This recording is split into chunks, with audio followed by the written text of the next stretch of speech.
About 6 months after I got married, something big happened that shook up my life. My husband suddenly told me I had to take care of his dad, who was now stuck in bed because of an accident. This was all new to me, and I found it really hard. Then, out of the blue, my husband said, "Let's go chill in Hawaii while you handle my dad." So, off my husband and his mom went to Hawaii, leaving me to take care of his dad. They didn't realize the trouble their decision would cause down the road. My name is Mary, and I'm 30 years old. I've always loved cooking, so after finishing college, I got a job at a big restaurant chain. Now, I work in the planning department, coming up with new menu items.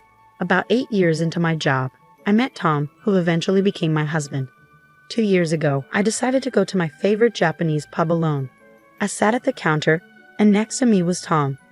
We got talking and found out we were the same age. We hit it off and exchanged numbers.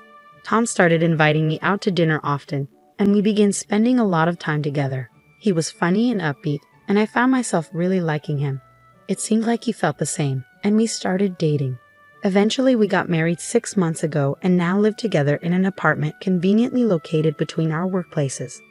Sometimes, I slack off on housework because we're both busy with our jobs, but Tom always reassures me with a smile, saying, "You don't have to be perfect at housework. I'm just happy to be with you." I replied, "I wish I could make fancier dinners, but I'm just happy to eat with you." Tom is always so kind, saying, "I treat the people I care about well. I'm so glad to be your husband." I feel the same way, saying, "Me too. I'm lucky to have you." Even after 6 months of marriage, we still have these sweet conversations. I thought our happy days would last forever, but suddenly, everything changed and our happiness disappeared. When I got home from work that day, my husband was already in the living room. Usually, one of us would say, "Hey," but this time, there was an uneasy silence. I nervously asked my husband what was wrong since he looked worried while scrolling through his phone. "Tom, are you okay?" I asked. He replied, "Hey Mary, I'm just really out of it. What's up? You seem scared."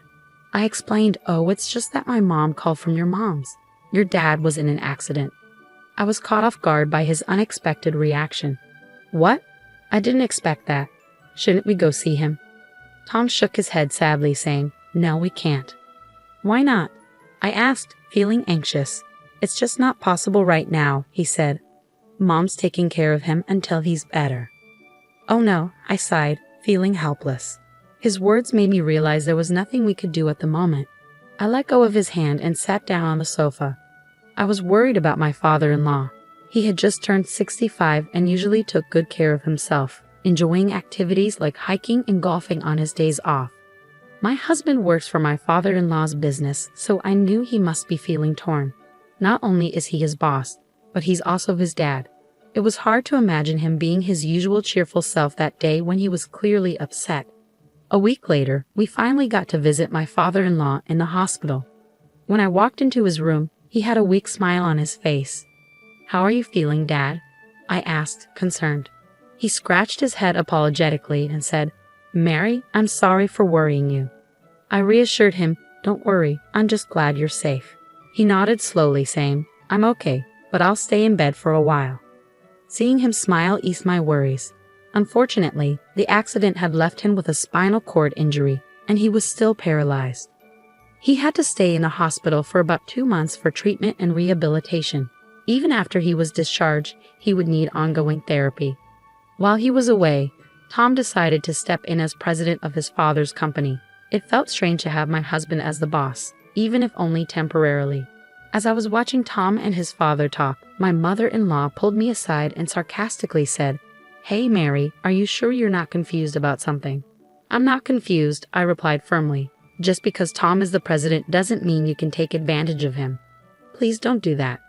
My mother-in-law shrugged and said, "I don't need to worry about that. I have a job and I'm well compensated." "Fine, but you knew Tom was the boss's son from the start." "What a nasty thing to say," I retorted, feeling frustrated. But it was all in her imagination. I didn't know Tom was the president's son until we had been dating for a while. Since the beginning of our marriage, my mother-in-law had been sarcastic toward me, and I didn't want to be misunderstood or disliked by her. So I spoke up. I didn't get with Tom for money. I was drawn to his personality. "What are you talking about? You act like you know everything about me," she shot back. "Well, you won't be able to fool me. I'll never accept you." Never. My father-in-law, sensing tension, asked, "What's going on?" "Nothing," my mother-in-law snapped, giving me a harsh look. Her words and behavior showed that she favored Tom. She probably thought I married him for money because we tied the knot after only a year of dating. Her treatment of me had been harsh from the moment we met at the wedding. I never expected her to be so mean. Even more troubling was that my husband adored her. A few days later, he said something that bothered me. "Mary, you know that my dad will be discharged from a hospital next month, right? We'll be going back to my parents' place then," Tom said. "Wait, why are you bringing this up now all of a sudden?" I asked, feeling caught off guard. "It's my mom's suggestion. It's a good opportunity for us to live together. She can't take care of my dad alone," Tom explained. "But it's not that simple to make such a big decision so quickly. We need to think this through together," I replied. "I'm grateful for your consideration, Mom." I was confused, but he was firm, saying, "Well, that's the decision. Just make sure you pack your stuff in time for the move." "But I won't be able to get to work easily if we move to your parents' place." "We struggled to find an apartment close to our jobs," I protested. "It's only 5 train stops away from my parents' place, isn't it?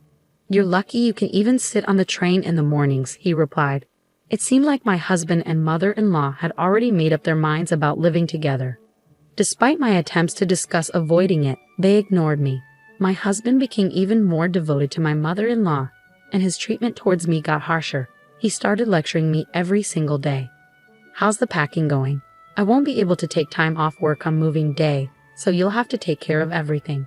You'll be in charge of all the household chores and looking after my mom. Don't let her suffer," he'd say. Even before the move, I felt mentally overwhelmed by his comments. With the company being busy, I was already juggling work and preparing for the move. I was completely drained, both physically and mentally. 2 months later, the move was done, and my father-in-law came home from the hospital. I barely had time to catch my breath, but I started a new job as my father-in-law's caregiver. I woke up at 4 a.m. to make breakfast and do laundry simultaneously.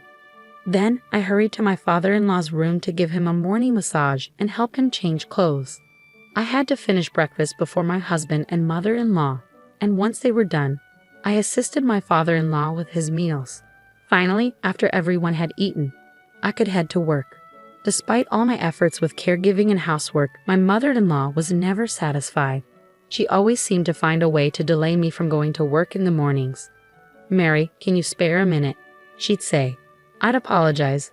"I really have to leave right now." "What's the problem now?" "Are you complaining about breakfast?" My mother-in-law's words hit me like a ton of bricks. "I'll talk to you about it when I get back. Now I'm leaving. Don't argue with me. Just stay put," she commanded. I felt a headache coming on as my mother-in-law continued to yell. My heart started racing, and I felt dizzy.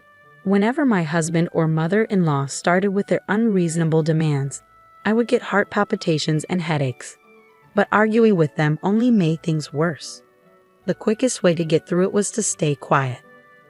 Because of my mother-in-law's constant complaints, I was always running late for work. My coworkers started to notice, and they were worried because I had never been late before. 3 months had flown by since my father-in-law got out of the hospital, but I still felt like I was running on fumes.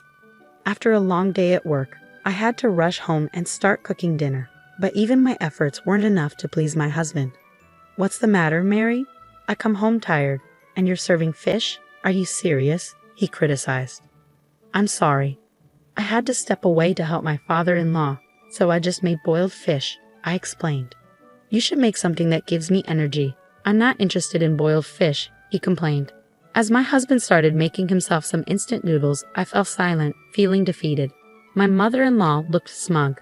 Feeling down, I went to help my father-in-law get ready for the evening. He noticed my distress and asked, "Mary, you look a bit pale. Are you okay?" "I'm fine, just a bit stressed with work," I replied. "Is that all?" "I've been hearing a lot of arguing between my wife and Tom lately," he said with concern. "It's my fault. I'm not very skilled at a lot of things," I admitted sadly. "I don't see it that way," I replied, forcing a smile and fibbing to my father-in-law. It was the only way I could keep myself going. The truth was, I had always wanted to leave, but what would happen to my father-in-law if I did? I couldn't just walk away from everything. As the end of the year approached, I had some days off from work, but I spent them cleaning the house. Then, on New Year's Eve, my husband dropped a bombshell.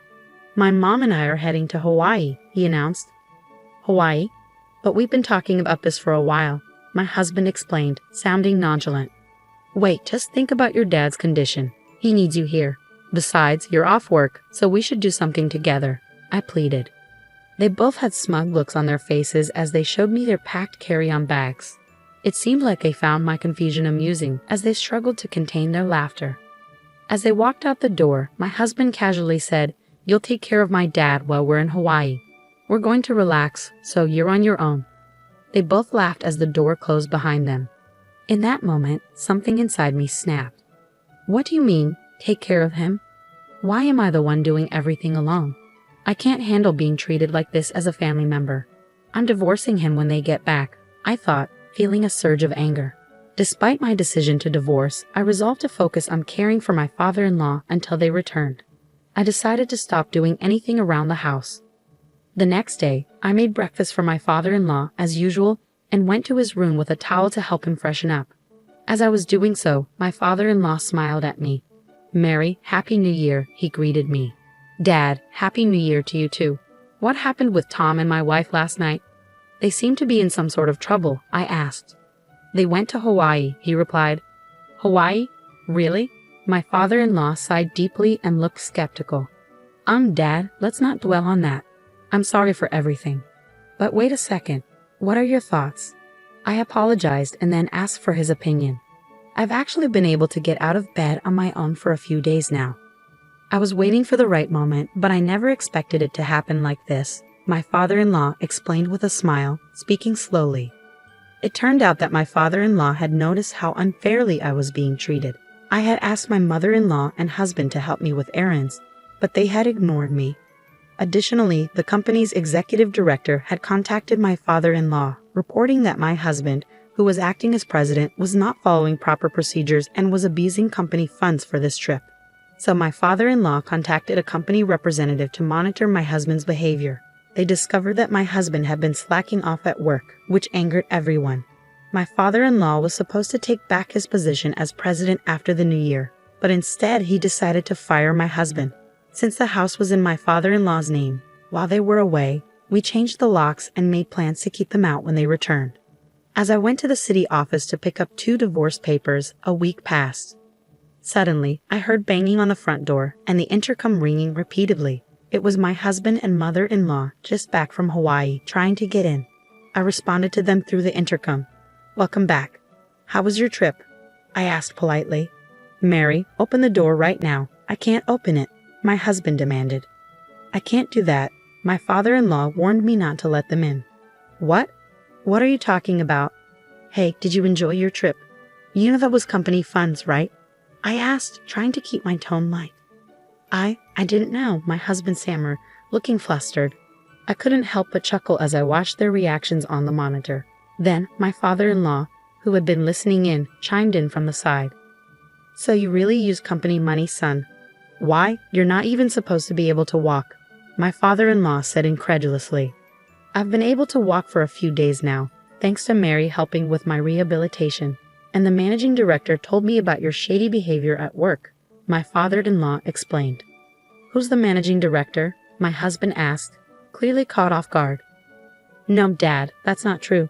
You've been fired and you need to leave my office right now," my husband declared angrily. "Pack your things and get out." Through the monitor, my husband started to cry, pleading, "Mary, you won't leave me, will you?" He reached out to me. "What are you talking about? Do you have any idea how I've felt since you decided to move in with your parents without asking me? You, along with your mother, took advantage of me and forced me to take care of your father. Do you know how hard it's been for me?" I snapped back at him as he grabbed onto me. "Mary, calm down. I'm sorry, he apologized, tears streaming down his face. "Your apology means nothing to me. When you left on that trip, I realized it was pointless to continue this family with you. I'll be living on my own. I don't want someone like you," I told my husband firmly.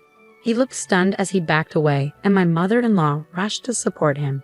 It was a heartbreaking scene between a mother and her son. Then my father-in-law stepped forward, holding the divorce papers I had received. He made them fill out the papers right then and there, and I escorted them out and locked the door. They pleaded with me to open the door, but my father-in-law remained silent. I haven't seen them since. Rumor has it that they're both unemployed and struggling to find a place to stay, sleeping in a comic book cafe and working odd jobs. It's a far cry from the life they were living before, but it's the consequence of their actions. After the divorce, my father-in-law told me, "I'll hire a housekeeper from now on, so you're free to go." I took him up on his offer and moved to a place near my work. Now I'm living a comfortable and fulfilling life. I'm incredibly grateful to my father-in-law for rescuing me, and I'm determined to repay him however I can.